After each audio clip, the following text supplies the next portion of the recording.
성도 여러분, 오늘 본문을 보시면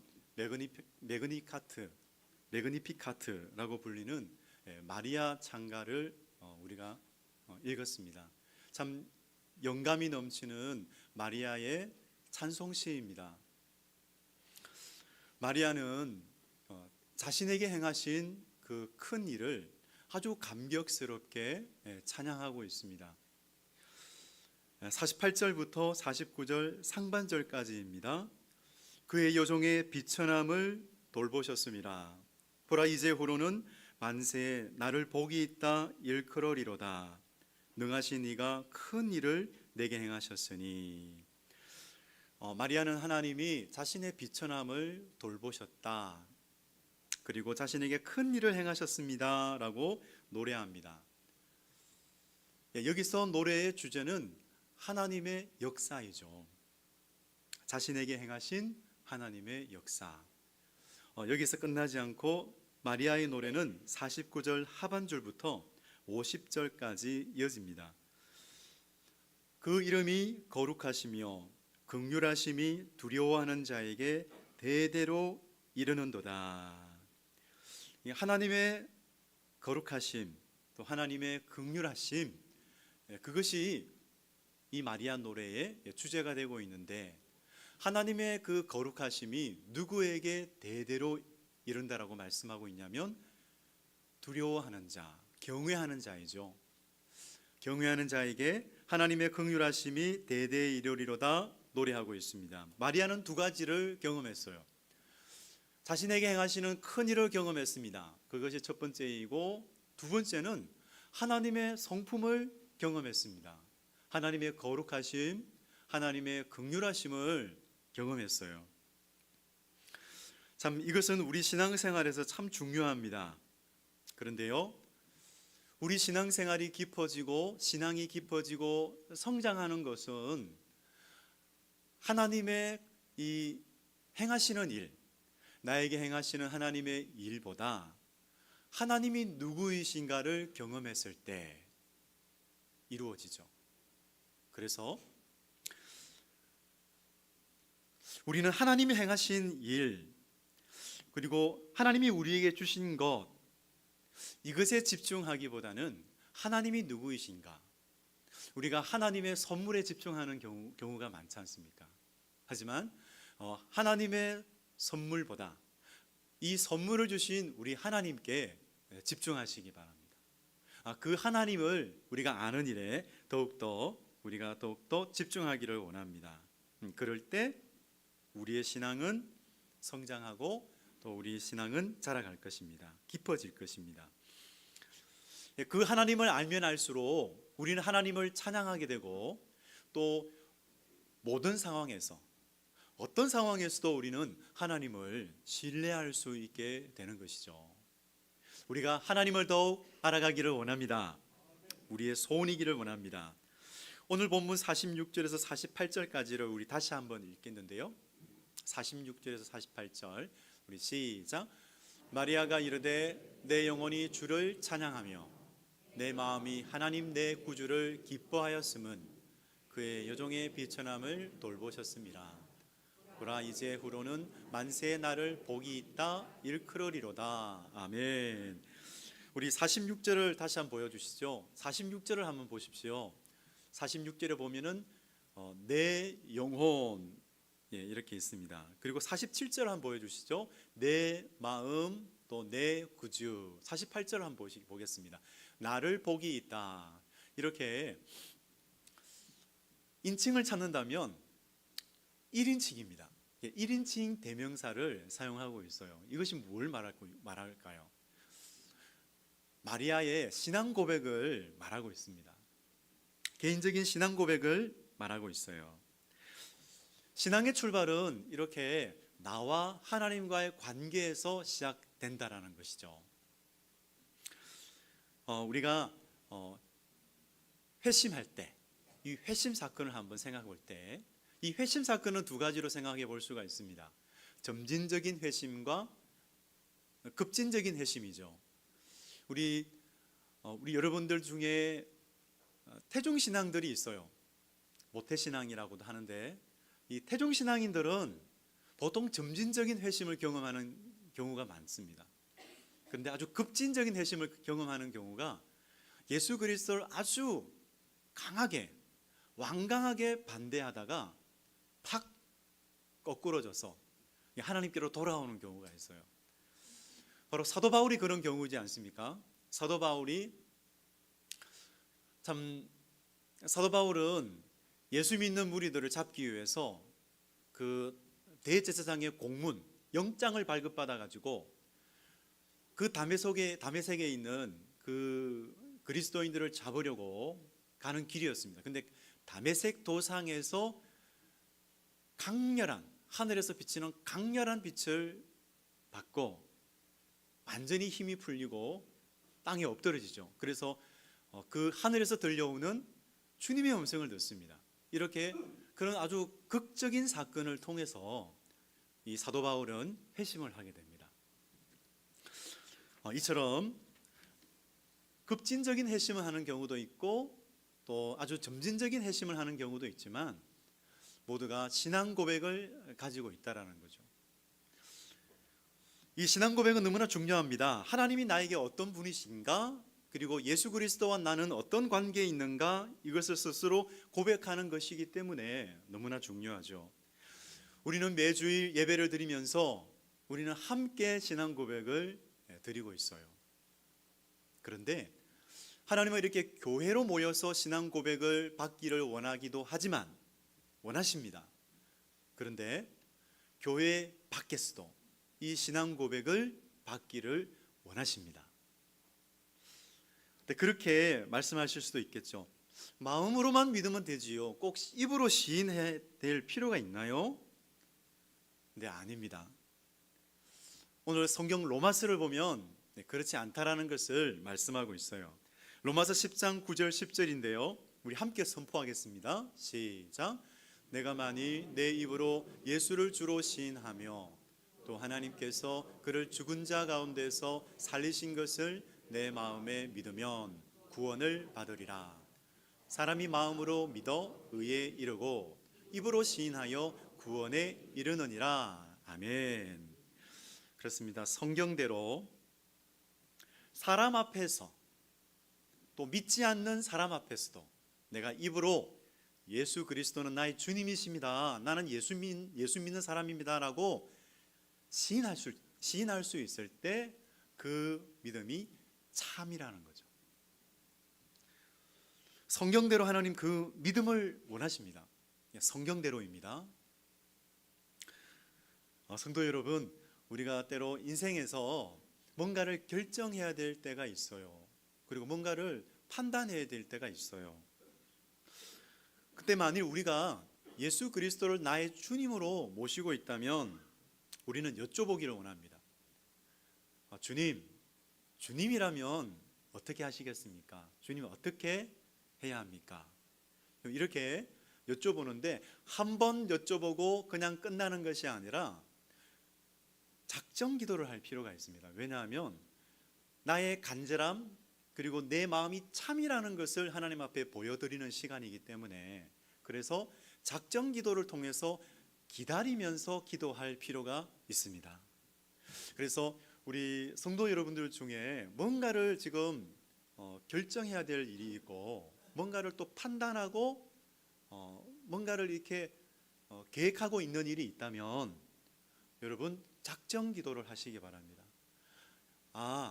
하나님께서 하나님의 인도하심을 구하는 것이 참이구나, 그 믿음을 보시고 하나님께서는 응답해 주실 것을 믿습니다.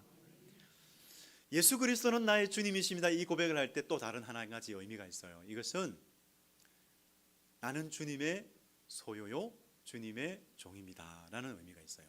왜냐하면 주님께서 그 핏값으로 나를 사셨기 때문입니다. 그래서 나는 주님의 것이기 때문에 주님이 책임져 주시는 것이죠. 주님의 종입니다 라는 것은 주님의 그 십자가 사랑에 항복하여 기쁨으로 따라가는 종입니다, 그런 말이죠. 그래서 오직 사랑에 매여 그 하나님의 임재에 매여서 기쁨으로 따라가는 하나님의 종입니다라는 그런 의미가 있습니다. 여러분, 때로는 주의 부르심이 있습니다. 그리고 주님이 주시는 사명이 있습니다. 우리 임직받은 분들이 많습니다. 때로는 주님의 계획과 소원이 들려질 때가 있습니다. 만일 그 앞에 있다면 우리는 자기를 부인하고 자기 십자가를 지고 따라갈 때가 있죠. 바로 그 사람이 신앙인이요 주님의 종이지요. 참, 주님의 모든 소원과 계획은 주님의 사랑에서 나오는 것을 믿습니다. 그래서 우리를 향한 그 걸음걸음은 하나님께서 계획하시고 하나님께서 걷게 하시는 그 모든 걸음걸음은 가장 좋은 길이요 가장 완전한 길임을 믿으시기 바랍니다. 아멘. 오늘 본문으로 돌아갔어요. 마리아는요, 이 감격의 찬양을 개인적인 체험에서 시작했지만 개인적인 체험에서 나오는 찬양으로만 끝나지 않아요. 그 신앙은 이스라엘 공동체로 확장되고 있습니다. 54절, 55절 말씀입니다. 그의 종 이스라엘을 도우사 긍휼히 여기시고 기억하시되 우리 조상에게 말씀하신 것과 같이 아브라함과 그 자손에게 영원히 하시리로다 하니라. 아멘. 여러분, 여기서 하나님이 긍휼을 베푸시고 기억하시는 대상이 누구입니까? 아브라함과 그 자손입니다. 여기는 마리아도 포함이 되죠. 그런데 하나님께서 긍휼을 베푸시는 것이 한두 번으로 끝나는 것이 아니고 또 일정한 기간 베푸시다가 툭 끊어버리는 것도 아니시고 얼마만큼 긍휼을 베푸신다고요? 영원토록. 아브라함과 그 자손에게 영원토록 긍휼을 베푸시겠다 말씀하고 계세요. 정말 우리의 이성과 우리의 생각을 뛰어넘는 그런 일들, 그걸 하나님 이 긍휼을 베푸시겠다라고 말씀하셨어요. 이 아브라함이 입은 그 긍휼에 대해서 히브리서 기자 6장 13절에서 15절 이렇게 증언하고 있습니다.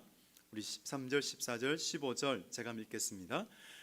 하나님이 아브라함에게 약속하실 때에 가리켜 맹세할 자가 자기보다 더 큰 이가 없으므로 자기를 가리켜 맹세하여 이르시되 내가 반드시 너에게 복주고 복주며 너를 번성하게 하고 번성하게 하리라 하셨더니 그가 이같이 오래 참아 약속을 받았느니라.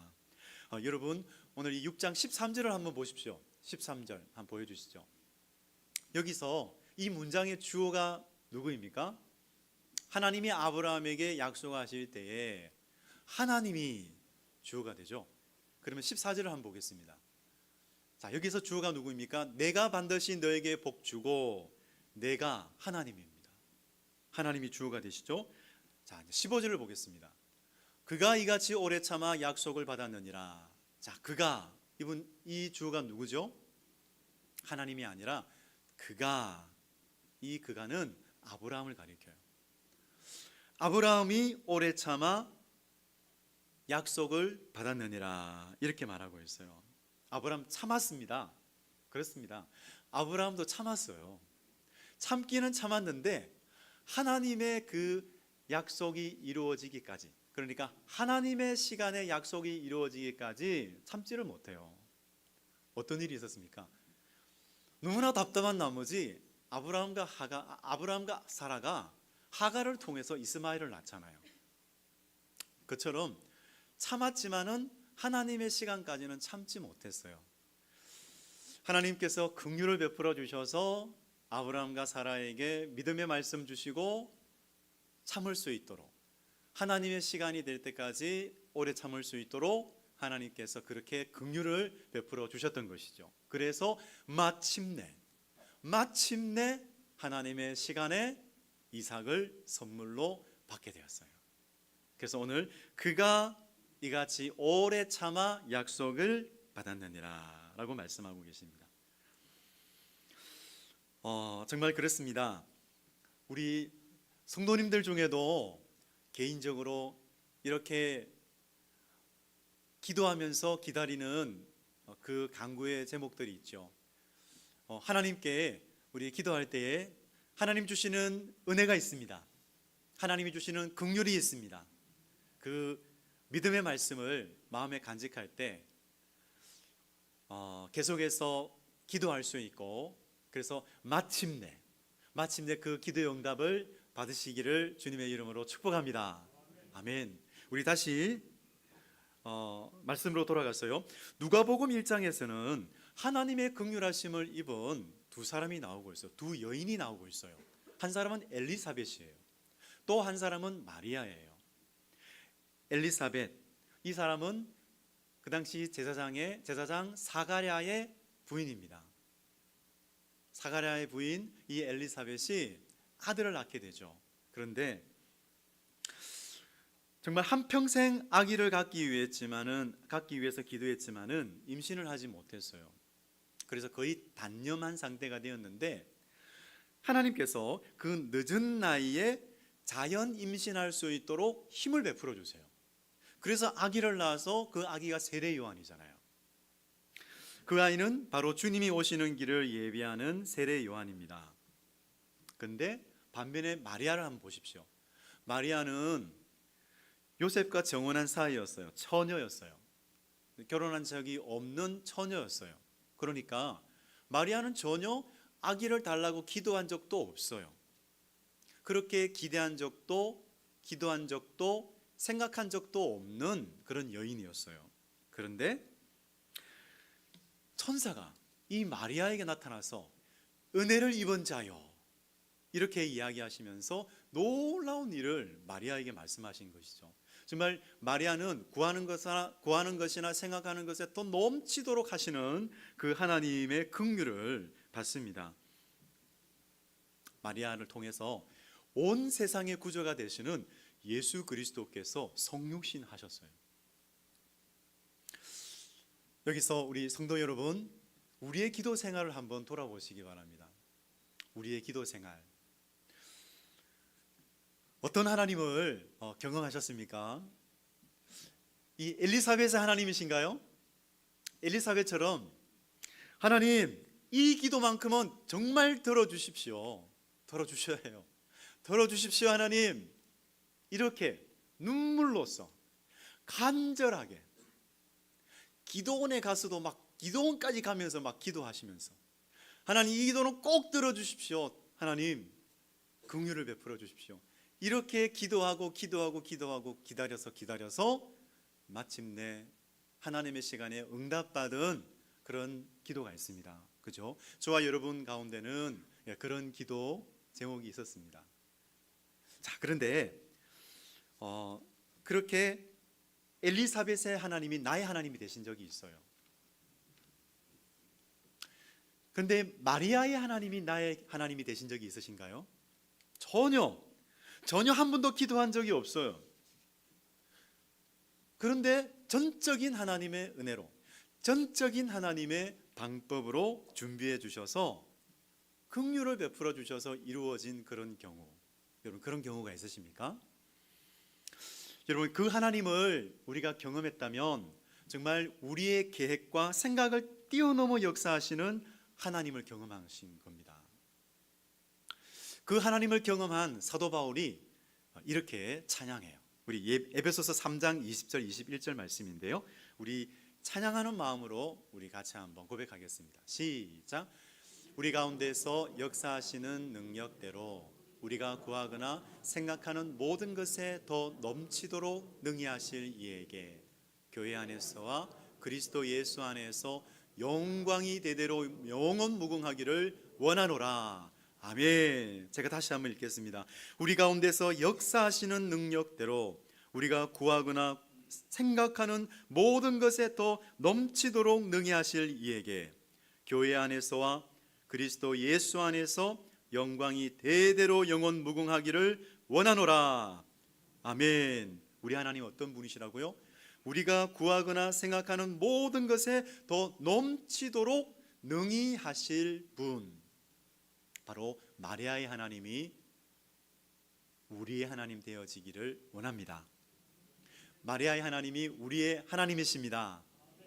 정말 이 하나님을 우리가 경험함으로 하나님 앞에 정말 기쁨으로 찬양하기를 원합니다.